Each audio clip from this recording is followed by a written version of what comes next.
佛山可以講得係中國南方武術嘅集中地，一向有功夫之城嘅美譽。喺2004年，佛山就被中國武術協會授予全國首個，亦都係唯一一個武術之城嘅稱號。所謂10步一武館，正正就反映咗喺佛山中國功夫嘅普及程度。今次專程嚟到佛山，希望可以嚟一個尋武之旅，揾到幾個同廣州詠春拳嘅源流有着息息相關嘅地方，感受一下尋根求源嘅氣息。而第一個成功揾到嘅地方就係天海酒家。根據流傳嘅資料，佛山天海酒家就係廣州詠春拳大師岑能武術同埋醫術生涯嘅起點。岑能生於秘魯，係一位秘魯裔嘅華人。喺佢5歲嘅時候，父親喺秘魯病逝，隨後佢就遵從佢祖母嘅命，返到去廣州南海嘅故鄉。喺12歲嗰年，即係大約係1938年，正值抗日戰爭全面爆發，時勢動盪。為咗生計，岑能離開咗家鄉，嚟到當時商業繁榮嘅佛山鎮。呢個亦都係佢人生一個重要嘅轉折點。岑能經介紹進入咗當時著名嘅天海茶樓，亦即係而家嘅天海酒家。喺茶樓嘅點心部做雜工，亦因此俾佢遇到咗生命中一位重要嘅人物，就係既係點心師傅又係詠春拳師嘅張寶。張寶見到佢工作勤快，就收咗佢為徒弟，親自教授佢詠春拳技，亦從此開啟咗岑能作為一代詠春大師嘅傳奇之路。岑能習武刻苦，悟性又極高。當時張寶嘅摯友阮岐山經常嚟到天海茶樓飲茶，喺往來中留意到岑能，對佢嘅天賦非常賞識。張寶深知阮岐山嘅詠春拳家學淵源，技藝更加精湛，亦都睇到岑能係不可多得嘅人才，於是就極力向阮岐山推薦。阮岐山欣然答應咗，將岑能收為入室弟子，並將佢自身嘅武技同埋醫術傾囊相授。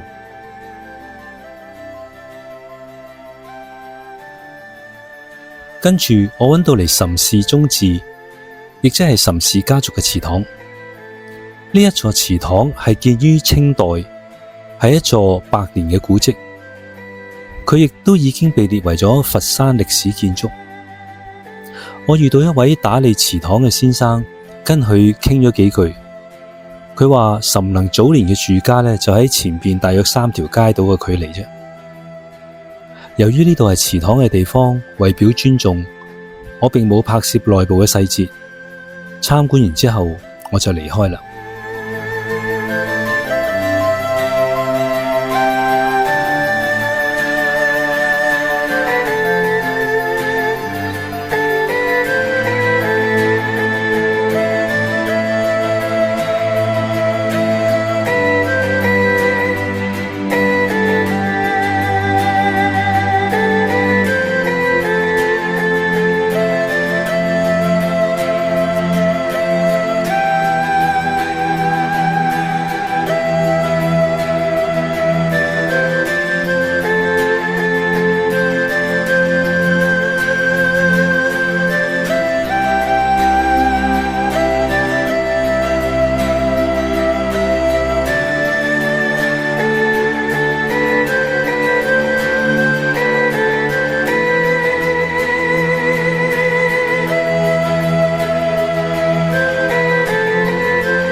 跟住我就嚟到佛山丸岐山詠春堂。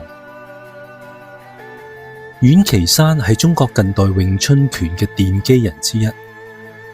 集合各方面嘅資料，對丸岐山嘅生平有以下嘅描述。佢雖然出身於富戶，作風低調，但係就憑住過人嘅武藝同埋理論貢獻，一脈傳承，至今仍然影響深遠。丸岐山生於佛山顏料富商之家，排行第5，人稱佢做丸老渣。佢習武並唔係為咗謀生，只係因為愛武成痴。而由於家境富裕呢，令到佢可以更加心無旁騖咁去追求武學。至於丸老渣呢個名號嘅由來，一方面佢排行第5，5隻手指揸埋就係代表5；而另一方面，渣喺粵語中呢係代表爪同埋拿嘅意思。據聞丸岐山擅長透過揸、緝、跌、放等嘅技巧去控制對手。佢嘅黏橋黏打、借力打力功夫已經係爐火純青，所以丸老渣嘅綽號就喺武林中廣被傳揚。丸岐山嘅武學之路得益於2位名師嘅教導。佢嘅啟蒙恩師霍寶全、師承梁國囚，屬於較早期嘅詠春傳人，因而為丸岐山打下咗堅實嘅基礎。而佢嘅深造恩師馮少卿就係大花面錦，即係紅旋006錦嘅高足。馮少卿曾擔任晚清嘅總捕頭，功夫偏向實戰。咁丸岐山喺佢2位名師嘅教導之下，將詠春拳法融會貫通，具理論嘅基礎，亦都能夠實戰實用。丸岐山一生教佢嘅徒弟並唔多，其中最有名亦都係最重要嘅弟子就係岑能。丸岐山見到岑能天賦十分之高，於是就將佢收入門下，傾囊相授。大約喺1948年嘅時候，岑能去到廣州開設醫武館，將丸岐山一脈嘅詠春拳發揚光大，成為現今較廣為人知嘅廣州詠春。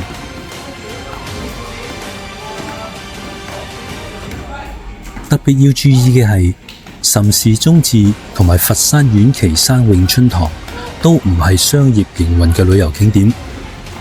如果你唔係識得人預早安排，去到呢2處地方嘅時候，有冇開門，有冇人，就要睇你嘅緣分啦。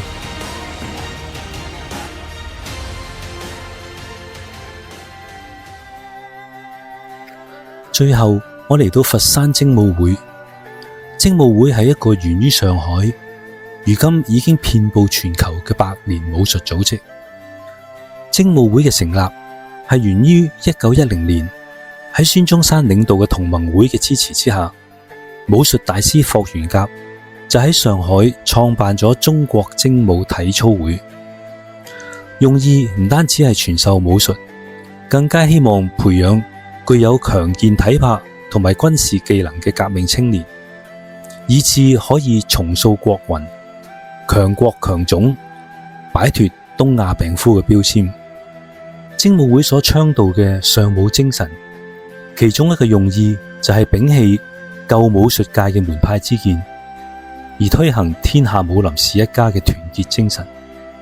我覺得套喺詠春拳上面，各個詠春拳嘅流派，各位收集詠春拳嘅武者，亦都應該摒棄門派之見，踢走我係正宗你唔係，我嘅手法先至啱，你嘅就係錯呢啲嘅觀念，互相接受，互相交流，咁先可以令詠春拳繼續好好咁傳承，繼續面向全世界發揚光大。